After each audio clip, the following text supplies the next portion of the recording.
कर्म का चक्र। एक बार एक राजा ने अपने पितरों के पुण्य स्मरण के लिए एक भव्य यज्ञ की तैयारी की। उसने अपने सेवकों को बकरे को स्नान कराने के लिए नदी पर भेजा। जब बकरा नहा रहा था, वह अचानक जोर से हंसने लगा और फिर तुरंत दुखी होकर आंसू बहाने लगा। सेवकों ने बकरे के इस अजीब व्यवहार को देखा और उससे इसका कारण पूछा।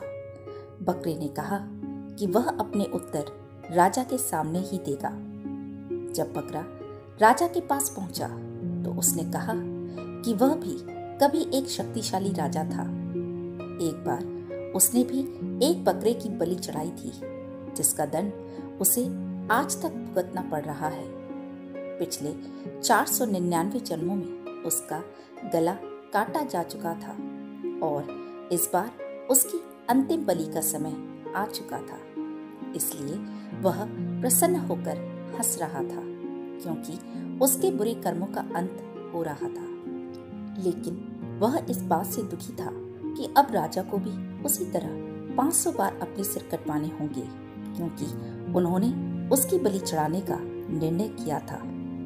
राजा ने बकरे की बात को गंभीरता से लिया और उसकी बलि को रोक दिया। उसने अपने सेवकों से कहा कि इस बकरे को पूरी तरह सुरक्षित रखा जाए, लेकिन बकरे ने उत्तर दिया कि यह संभव नहीं है, क्योंकि कोई भी उसके कर्मों के परिणाम को रोक नहीं सकता। हर प्राणी को अपने कर्मों का फल भुगतना पड़ता है।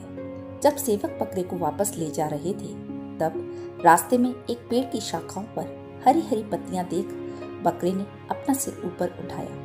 तभी अचानक एक पहाड़ी से बड़े बड़े चट्टान के टुकड़े टूटकर गिर पड़े। उनमें से एक टुकड़ा बकरे के सिर पर इतनी जोर से लगा कि पलक झपकते ही उसका सिर धड़ से अलग हो गया और बकरे की कहानी वहीं समाप्त हो गई। इस प्रकार कर्म का चक्र कभी नहीं रुकता और हर जीव को अपने कर्मों का फल अवश्य भुगतना पड़ता है।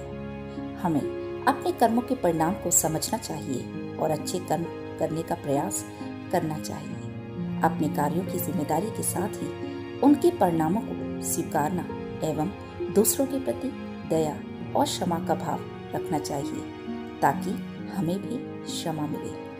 प्रिय दोस्तों, आशा है यह कहानी आपको पसंद आई होगी। वीडियो को लाइक, शेयर और चैनल को सब्सक्राइब करना ना भूलें।